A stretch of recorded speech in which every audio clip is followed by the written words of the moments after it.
Okay? But today, every time someone wants to have waqf, he builds a masjid. So you'll find on the same corner 3 and 4 masajid back home. Divided the community. Okay? The ulama talk about Salat al-Jumu'ah, they tell you 1 Salah Jumu'ah in a town. 1 Salah, 1 Jumu'ah in the whole town. Today you find 2 blocks, another Jumu'ah. Every 2 blocks, Jumu'ah. 2 blocks, Jumu'ah. So the point is here, is in Masajid the most famous waqf, but it's not the only type of waqf. حديث المتواتر أن النبي صلى الله عليه وسلم حديث متواتر من بنى لله مسجدا بنى الله له بيتا في الجنة. Whoever builds a masjid for Allah, then Allah, on this earth, Allah will build him a house in paradise. This hadith, العلماء قال متواتر. The authenticity of this hadith is almost the authenticity of the Quran. Mutawatir, too many people reported this hadith, it's impossible that they all agreed to lie. Okay? Too many people. So it's impossible that all these people came together and they said, we're going to make about this hadith. So that's when it reached, and that is the Quran. The Quran is mutawatir. Okay? Also, أن يوقف مثلا عقار, a house. You put this house as waqf. For who? You say, for the poor people who come to this city and they don't find a place to live, they can live in here. That is waqf. Okay? Or a building to take care of the orphans. Waqf. From your wealth, you build a house, a school, whatever, and you say, this is for the orphans of the Muslims. Waqf. Okay? As long as it's existing, you are getting rewarded for it. Alright? Very important. Also, أن يوقف الإنسان على المحتاج من ذريته. Also, some of the poor from amongst your family, you can say this is a waqf for them.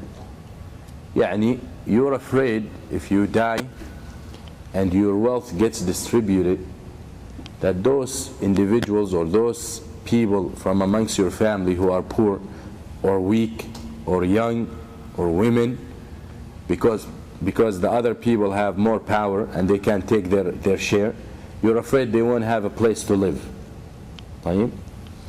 So you say,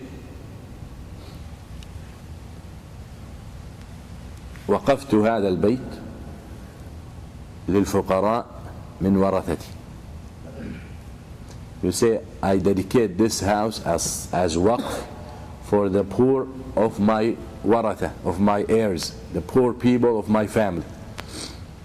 So in this way, if you have little kids, maybe your wife, I'm talking about perhaps older age girls, so you have daughters who were divorced and they're not married, so they're living again with you. So those people might not have a place to live if you die and the earth is distributed. Let's assume this house is the only thing you own.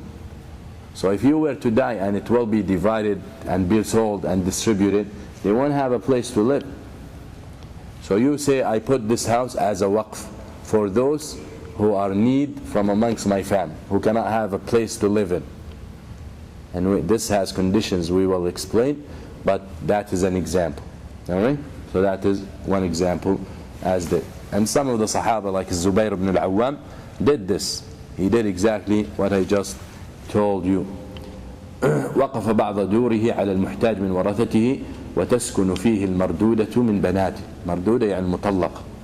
Alright? So he put a waqf, a house, and he said the poor of my family and the divorced women from amongst my daughters can live in here. When it comes to this issue, يكون بالوصف لا بالشخص. And when you say this waqf for the poor of my family, the weak of my family, wasf, you cannot dedicate or you cannot indicate a name. You cannot say this house is a waqf for my son Ahmed. هذا لا يجوز. Because if you have kids You have to be just. So if you're going to put waqf for Ahmed, you better put waqf for Muhammad, put waqf for Amina, just like that. So when you say this waqf for the poor of my heirs or my family or my waratha, then this way you describe. So anyone who this description applies to is qualified to benefit from this waqf. Alright? Very important. والأصل في الوقف حديث عمر قال ابن قدامة يعني. You know the example, the hadith we mentioned about Khaybar, that's al-asl and that's al-qa'ida and that is al-umda in this. وقيل إن أول وقف في الإسلام هي أراضي مخيريق.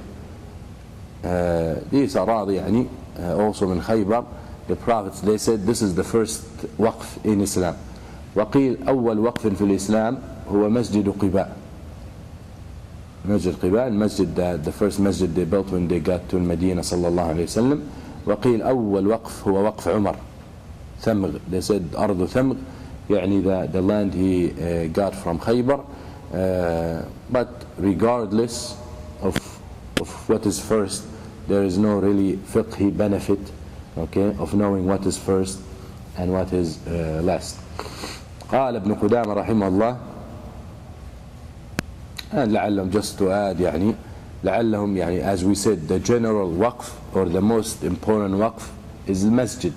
So perhaps when they say a land, they mean the first waqf beside the masajid. Okay? But as again, يعني الله أعلم if there's any benefit from this. قال ابن قدامة ويصح الوقف بالقول والفعل الدال عليه. Now, certain property, how does it become waqf? Okay, I own a piece of land. How does it become waqf? Two ways. إما بالقول أو بالفعل. Either by saying it or by either by a say or an act. Okay? And the say can be صريح and can be indirect indicative.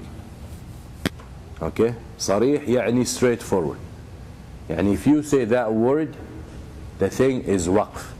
There is no, يعني, you cannot come and say, I did not mean that. Okay? If one of those three words are said or is said, that means the property becomes waqf and you cannot change your mind. قال ابن قدامة والصريح أن يقول حبست أو وقفت أو سبلت. These three words. وقفت يعني the verb of waqf. حبست, the verb of the meaning of الوقف. تحبيس الأصل. حبست, وقفت, حبست أو سبلت. سبلت يعني I put down the benefit of this property as a waqf. So if you use these three words, one of those three words, then the property automatically becomes waqf. Alright? And there is no يعني, as I said, I did not mean it, I meant something else, this and that. If you use one of those words, as the ulama said, it's direct, يعني صريحة, عبارة صريحة that this is a waqf and it's out of the question. والكناية يعني the indirect way أن يقول تصدقت أو حرمت أو أبدت. Okay? Now those three words, indirect, you can say, but with them there has to be accompanied with another condition. So these words, تصدقت, I've given as sadaqah, the verb of sadaqah, أو حرمت, the verb of making something haram, يعني حرمت على نفسي, أو أبدت, يعني gave it away forever. So if you use these three words, then something else has to come to confirm the waqf. And if I use these three words, I can get out of it, unless there are other things that are confirmed or come along with these words. والكناية لا ينعقد بها الوقف إلا أن يقترن بها أحد ثلاثة أمور. If I use one of those three words, the last three words, then